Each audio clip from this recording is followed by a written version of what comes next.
What's going on, guys? Today we're here at Imbibe in downtown Chattanooga. Now, when I want to get off the beaten path and find a nice quality craft bourbon, I come here. We have the store manager here, Garrett. He's going to take us on a private tour, show us what they have, and they even have some things that are a little bit more allocated. Let's get to it.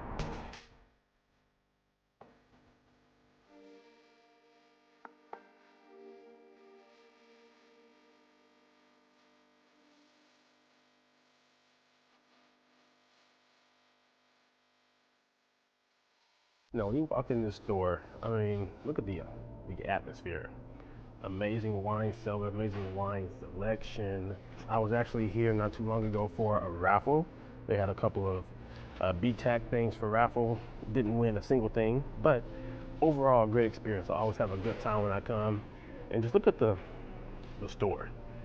I mean, there's some things behind the shelf, but look at this wine selection. We're gonna get to the bourbon here in a second, guys, I know, but let's just take a minute to take in the full extent of the store. Lamborghini champagne. Where do you find that? Now, like I said, we're here to meet up with Garrett.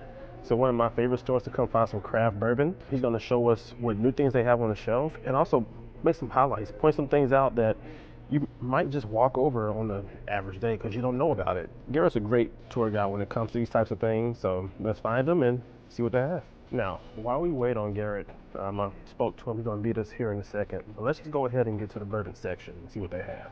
Coming over here, we have all their store picks. And they got Sagamore Rye, they got Town Branch right here for $55. Good Times, which is a brand that I kind of like. They do a lot of crazy finishes, coming around $100. New Riff Single Barrel, like $60. They even have a Jefferson's, but like I said, you guys know my stance on Jefferson's. I'm not really a personal fan of it, but you know, for $74, if you are a Jefferson's fan, there you go. We got some Obtainium, which is, I mean, Obtainium can be crazy high, some real hazmat stuff. Let's see what theirs is. So theirs is 127.6 proof. 127.6. It's actually one of the lower ones that I've seen of Obtainium. So if you like your high proof and you want to try your hand at some hazmat, there you go. We have 3-quart over here, a 3-quart bourbon, single barrel.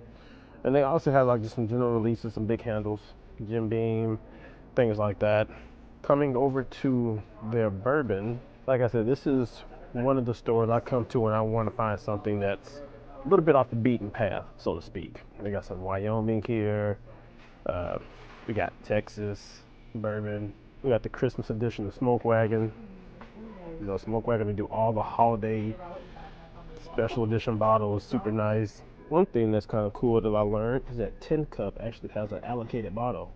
Something I literally just found out about. So I know my grandpa and all her siblings love Tin Cup, but if I can find an allocated bottle, I'd love to try it myself.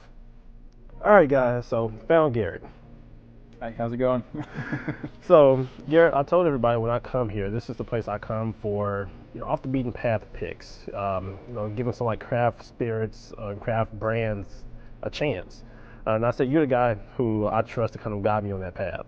So I guess, what was your inspiration for wanting to go so deep into the craft bourbon space? Yeah, so I worked for a craft producer for a little while, and so I saw firsthand what small distilleries can be doing. It's different than the big six in Kentucky, but sometimes it's really good. So we don't let in every small brand that gets here where there's some gatekeeping. We try to only let in the really good ones. But that being said, there's a lot of really unique whiskey being made right now. So I'll just point out a few examples here on the shelf, if that's all right. Let's do it. For example, Pennsylvania and Maryland rye are in a resurgence right now. So Dad's Hat is going to be our representation of Pennsylvania rye, really resurrecting an older style of rye whiskey, actually a style of whiskey that preceded bourbon in America. So really happy to have them on the shelf. Sagamore is no secret to anybody anymore, but definitely bringing back that Maryland rye. Some other small producers, we've got Wyoming whiskey here out of Wyoming, making really quality product.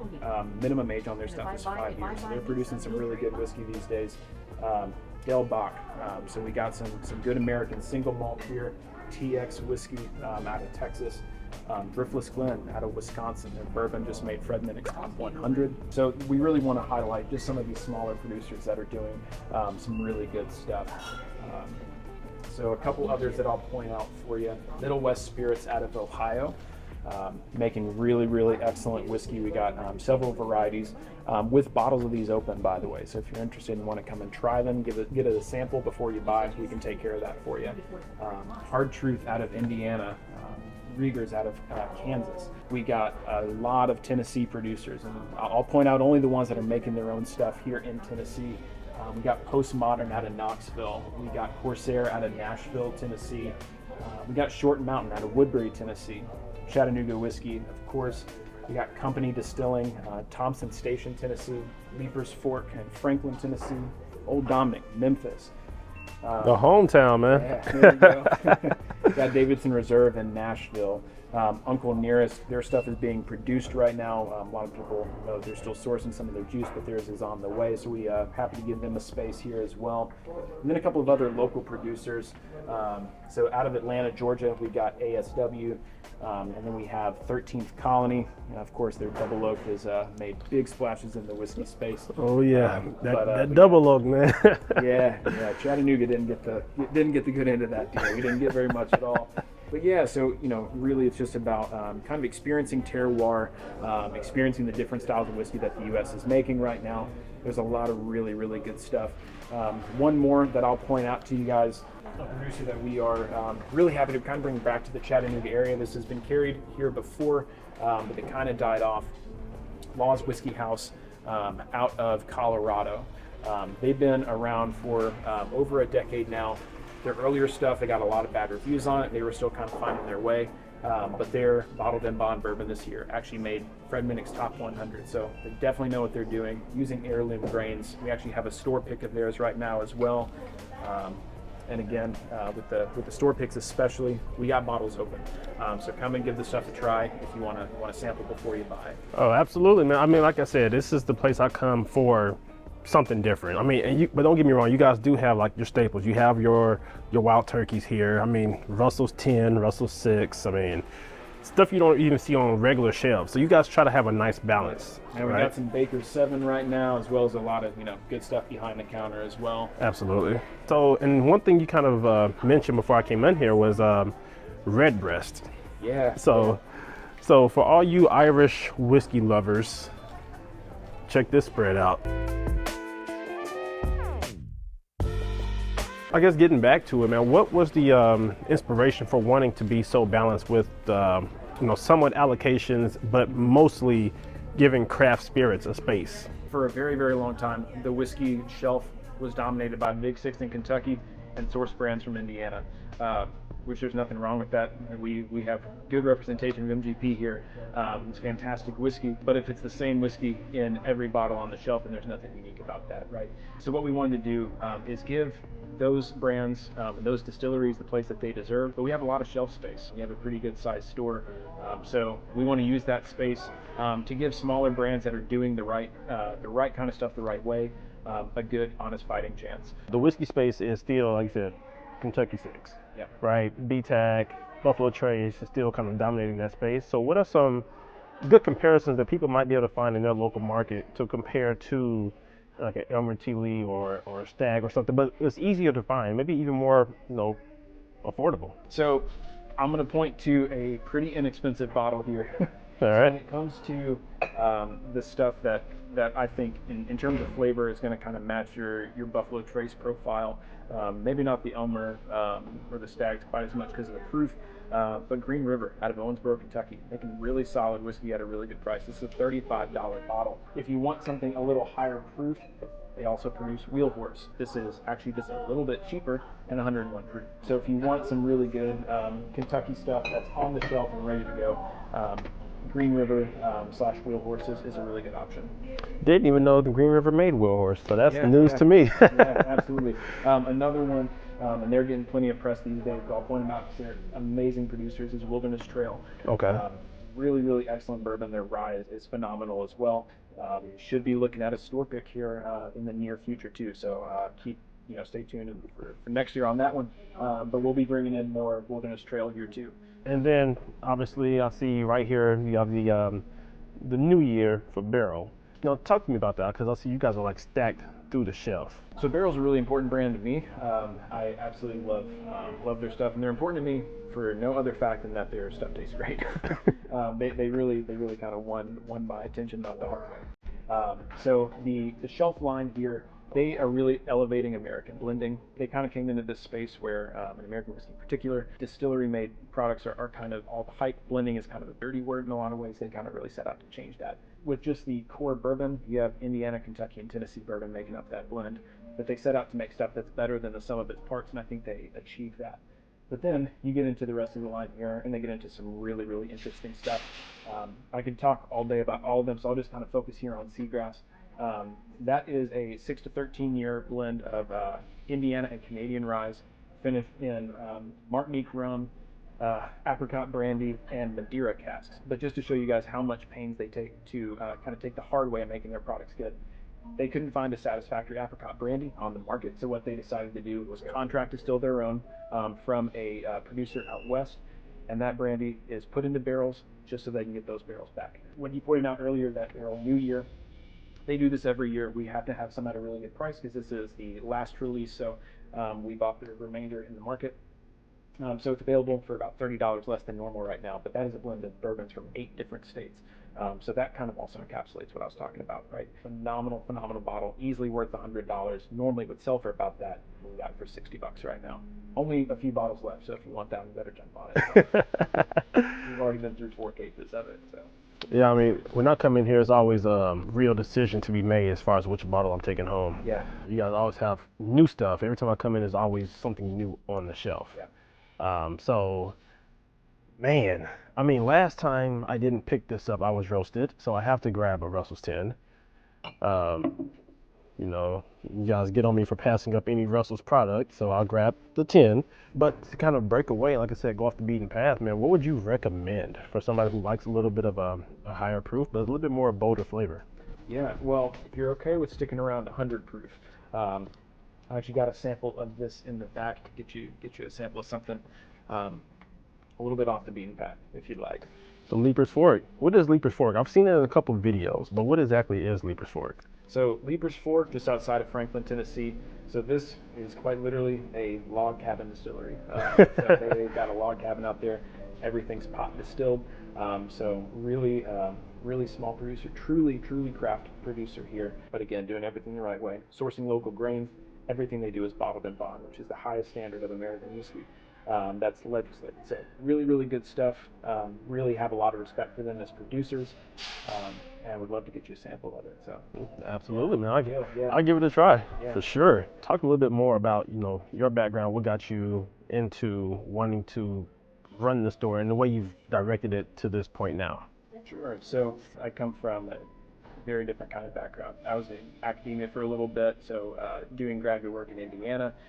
Teaching English at Indiana University. In that time, I've been a whiskey fan for a long time, but I was kind of sticking with the staples of Evan Williams and Ezra Brooks. Four Roses were kind of my go-tos, but slowly started to branch out during my time there. And when I finished up my program, I decided to kind of take the next step. So I started working at a distillery, worked at a small producer for a little over a year, doing everything from running tours there to barreling, working in the rick house.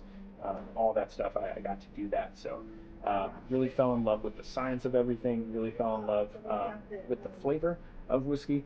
That really helped me to kind of focus on flavor first and foremost. So as much as, I like everyone else love the rare bottles, a lot of times I would rather the whiskey speak for itself. Well, I'm excited to try what you pick out, man. Obviously, I want you to have your own spotlight. So if you could tell the viewers anything, or what would you tell them to make them want to come into the store? If you are tired of the whiskey hunt, if it's 6 o'clock on a Wednesday and you don't want to go hunting for anything, you just want to go to a place where you can find something good, come to Imbibe. We got unique brands you've probably never tried before. We've got a lot of really good stuff, and we got samples of a lot of it too, so you can definitely try before you buy. We do our best to make the hunting here equitable, make it fair for people. but we're limited with like everyone else is in that. If we're not going to charge way above SRP, the stuff goes quickly.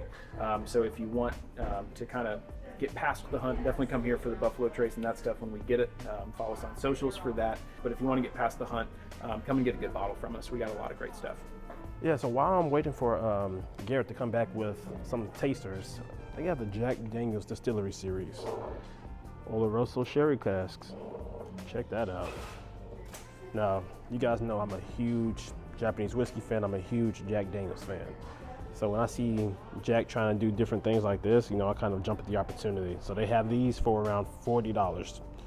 You know, if you're in town, man, come check them out. So while I'm waiting for these samples to come in, I want to take this time to say thank you guys for the support so far. We are almost at 1,000 as I'm shooting this video. I'm starting a Discord channel. And eventually I'll get into Patreon, but I really want this to be a community. I want you guys to tell me what you want to see. Really enjoy your feedback on these videos. That helps me to provide better content to you guys. So thank you, and if you're not a subscriber already, be sure to subscribe. Drop a comment of what you would try if you found it in your local market. And as always, like the video. Let's get to it. All right, what you bring me? So I'm definitely gonna let you taste some good bourbon here. So as promised, the Leaper's Fork bottled in bond bourbon. Let you go in for that first. All right. Really deep, dark flavors in that one. A lot of kind of chocolatey notes to that one. Yeah. You do get, you know, a fair amount of oak presence in that. Especially for craft stuff that's not young. Definitely like a woody aftertaste. You get some chocolatey on really the nose. Rich. Yeah. Very viscous mouthfeel, and this is great. But I think you can agree, this doesn't taste like Kentucky bourbon. It does not. Strength. You know, I love Kentucky bourbon. And this is only 100 proof. 100 proof. Wow. Packs a lot of flavor for that. That's doesn't taste 100 proof. Now the second one, just because I know you like other spirits as well. So what is this? So Bhakta, so the founder, Raj Bhakta, founder of Whistle Pig, this is his most recent project. He is getting into the world of Armagnac. So this is a pretty unique product. This is a blend of 3 different spirits.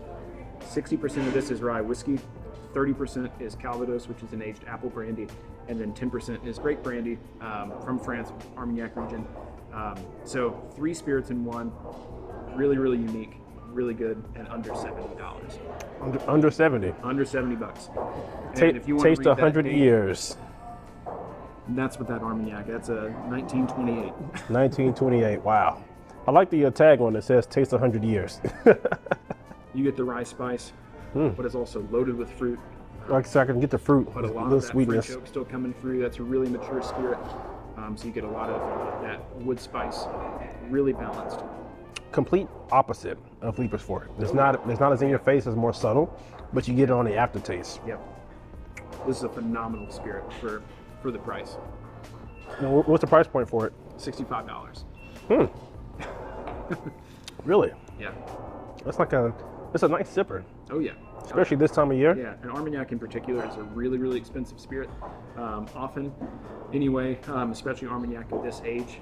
So you still get the complexities of that Armagnac, but that rye whiskey, which is a little bit cheaper to produce, really brings the price down and makes this affordable. We're still getting that complexity and that flavor. As always, I mean, he couldn't make it easy for me, guys. He had to bring 2 bottles for me to try. That's right. I mean, so this might be the first video I do where I don't buy. Well, I guess I am buying a bourbon with my Russells. There's whiskey in it. Yeah. Okay. I saw something about the pumpernickel. Yeah. Do you guys have samples of the pumpernickel? I do. Yeah. Let's try that. Absolutely. Which one would you guys get? Obviously, I know this is a bourbon channel, but we're focused on good products. We just want a good experience and, like I said, the journey of meeting people and having some good stuff. Now that Bhakta, I've seen it a while, seen it around, never tried it. Some good stuff. All right, so dark pumpernickel. This caught my eye because I'm not really familiar with a pumpernickel. And so when I find something that I've never seen before or haven't tried, it kind of makes me curious. So I think what this offers, since they're using grains that other producers aren't, you do get a lot more. I mean, this really does drink in some ways like a pumpernickel bread. You get a lot of those really dark notes from this. but there's a lot of sweetness as well. So it's almost, to me, kind of is more like a cream cheese icing on that bread. Now, I'm kind of interested to hear what you think about it. But those would be my tasting notes, I guess, because it is really that really rich, creamy kind of sweetness on top of that more seedy, bready kind of note. But really complex, really complete, and again, a $45 bottle. Yeah. This is not going to break the bank. You can definitely get a little bit of sweetness, some graininess.